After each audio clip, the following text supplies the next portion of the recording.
देखाइले आदर्श दंपति पुरीर अग्रणी स्वेच्छासेवी सामाजिक संगठन जयमा दक्षिणकाली ग्रुप पक्षरु बालेश्वर सदर ब्लॉक रूपसा हसनपुर पंचायत अंतर्गत पिंचबणिया ग्राम अवस्थित वैदिक गुरुकुल आश्रमर मुख्य परिचालक आचार्य विजय जी पौरोहित्य धार्मिक सामाजिक और सांस्कृतिक कार्यमान अनुष्ठित हो जाइछे। जयमा दक्षिणकाली ग्रुपर मुख्य श्रीमती कविता पंडा और श्रीजुक्त मैत्रजित मिश्र विवाह वार्षिकी पालन होता। यह अवसर में गुरुकुल वृक्षरोपण गोमाता सेवा और विश्व कल्याण देवयज्ञ सहित संगठन पक्षर आश्रमर पिलामानंकु अन्न वस्त्र और पाठ्य उपकरण सामग्री मान प्रदान करा जायथिला। उक्त कार्यक्रम में संगठन पक्षर सांबादिक नैवेद्य साहू, श्रीतम मल्लिक, प्रकाश बेहरा, वर्षा बेहरा और लक्ष्मीप्रिया नायक आदि सदस्यगण जोगदेवा सह आंबगड़िया विकास परिषदर मुख्य श्री अंतर्जामी महापात्र योगदान करथिले। गुरुकुल अन्य शुभेच्छु ओडिशा रिल भाइराल मैन पूर्ण मौसा संगठन कर्मकर्ता गुरुकुल में पहुंचाइबारे अनन्य प्रयास करथिले। संप्रति समाज रे युव समाज और दाम्पत्य जीवन जेतेबेले विपथगामी दिगरे गति करुछि सेतेबेले जयमा दक्षिणकाली ग्रुपर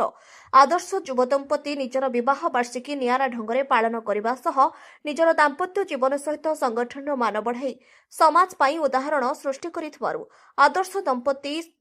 श्रद्धेय कविता और श्रद्धेय मैत्रजित जीतु तथा सेवा और दान क्षेत्र में मानव समाज और माधव सेवा उक्ति को चरितार्थ करिथिबारु जयमा दक्षिणकाली ग्रुप को गुरुकुल पक्षरु स्थानीय सरपंच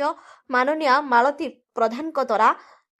कृतज्ञता प्रदान करी संबर्धित करा जायथिला। परिशेष रे गुरुकुल रे मुख्य आचार्य विजय जी समस्त को धन्यवाद अर्पण करथिले। और समस्त को शुभ अवसर सादर नमस्ते। सब बड़ कथा हो कि मो पाखे सेमती किसी तेज ना शक्ति ना सब से प्रभुंकर असीम कृपा से प्रभुंकर कर्म एठी होइछि अर्थात मानव सेवा ही माधव सेवा जो कर्म निरंतर एठी चली जार परिणाम स्वरूप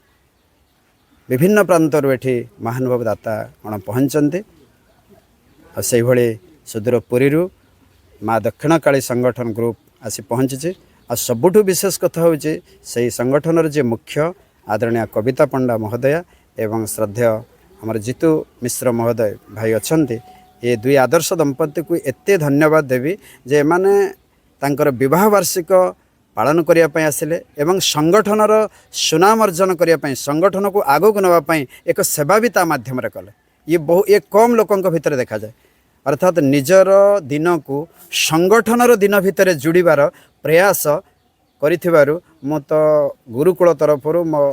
हृदयर गभीरतम प्रदेश ये आदर्श दंपति श्रद्धेय जीतु एवं श्रद्धेय कविता भौणी को अशेष धन्यवाद जनाऊँगी जो माने निजर वैवाहिक जीवन को जीवनर महत्वपूर्ण दिनटी को समाज पाई समर्पित करी गुरुकुल रे एक नियारा कार्य कले। यज्ञ गोमाता सेवा अन्नदान एवं वस्त्रदान आदि प्रभुंठारे तांकर दाम्पत्य जीवन सुख शांति समृद्धि कामना करने सहित दक्षिणकाली ग्रुपर उत्तरोत्तर अनुष्ठान उत्तरोत्तर उन्नति कामना करी यही प्रभुंठारे प्रार्थना। धन्यवाद। नमस्ते समस्त को नमस्ते। मो ओडिशा रील्स भाइराल मैन पूर्ण दादा मोर जहाँ गोटे प्रोग्राम थिला पिपिली रे एक कविता माड़ा मत निमंत्रण करते मुझे जाइली सी मत कहले वार्षिक उत्सव पालन करियो बोली मुझे कहली मनी तुमे घरे वार्षिक उत्सव पालन कर कि मंदिर कर कि गोटे गुरुकुल आश्रम अच्छे आम पिंचाबणिया आपड़ थे से जातु गलापर आप जानवे से किमिति कौन बहुत अनाथ पिला माने अछंती दरिद्र पिला माने अछंती असहाय पिला माने अछंती तेणु से मिशंतु वार्षिक उत्सवटा से पालन कले मो जानवी जो बहुत भल लगे जहाँ मुझे धन्यवाद देवी कविता मैडम को धन्यवाद देवी ता सहित माँ दक्षिणकाली ग्रुपर पिला को अशेष अशेष धन्यवाद देवी जे ग्रुप माध्यम भी पठेले वार्षिक उत्सव ये पालन कले पिला सहित मिसिले मिसी सारापर मत कहले जे दादा जे आपण को कहवा कथा बहुत सुंदर बहुत बढ़िया जगह को आम पहुँचलु आम आत्मा पूरा शांति पाइला जहाँ एति धन्यवाद मो कथा रखी से पहुँची मो भी ये चैनल माध्यम कहूँ जो मैंने भी देखुं आसतु थे गुरुकुल आश्रम मिशंतु अनाथ पिला सहित किसी टाइम कटंतु किछि नाही आपण आसतु थे आसी बुली जातु गुरुकुल आश्रम देखु केते असहाय पिला अच्छा केते गरीब पिला अच्छा ଆଉ କେତେ